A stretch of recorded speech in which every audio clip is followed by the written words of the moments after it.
அனைவருக்கும் வணக்கம். இந்த உரையை ஒரு குரலோட ஆரம்பிக்கணும்னு ஆசைப்படுறேன். இடும்பைக்கு இடும்பை படுப்பர், இடும்பைக்கு இடும்பை படாதவர். நம்ம வாழ்க்கையில ஒரு செயலை செய்யறதுக்கு முன்னாடி இடையில நிறைய துன்பங்கள் வரும். அந்த துன்பத்தை கண்டு நம்ம துன்பப்படக்கூடாது. அந்த துன்பத்துக்கே நம்ம துன்பத்தை கொடுத்துடணும்னு வள்ளுவர் எழுதியிருக்காரு.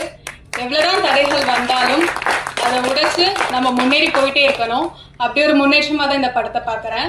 திருக்குறள் இது என்னுடைய முதல் படம். என்னோட கெரியர்லயே ரொம்ப ரொம்ப முக்கியமான ஒரு படம். எல்லாருக்கும் வாசிகையை பிடிக்கும் நம்புறேன். என்ன வாசிகையா தேர்ந்தெடுத்த டைரக்டர் ஏசி பாலகிருஷ்ணன் சாருக்கு நன்றி சொல்லிக்கிறேன். நன்றி சார். திரைக்கதை எழுத்தாளர் ஜெயராஜ் சார் அவர்கள், அவர் எழுதிய எழுத்துக்கு அதுல நானும் அவர் கொடுத்திருக்கேன். நானும் ஒரு சின்ன பங்கா இருக்கேன்னு நினைக்கும் போது ரொம்ப ரொம்ப சந்தோஷமா இருக்கு. இசைஞானி இளையராஜா சார் அவர்கள், சின்ன வயசுல இருந்து அவரோட பாட்டை கேட்டு வளர்ந்தனா இன்னைக்கு அவரோட மியூசிக்ல என்னுடைய முதல் படம் ரிலீஸ் ஆகிறது. It is a dream come true moment.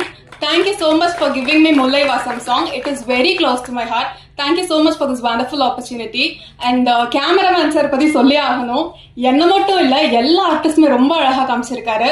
Thank you Edwin Sahay sir அவர்கள் மற்றும் assistant directors, associate director, art director, costume designer, cameraman team, lighting team, technicians, executive producer, the whole production and க்ரூக்கே நன்றி சொல்ல கடமைப்பட்டிருக்கேன். இந்த ஃபிலிம்காக உழைப்பு போட்ட அத்தனை பேருக்குமே நன்றி.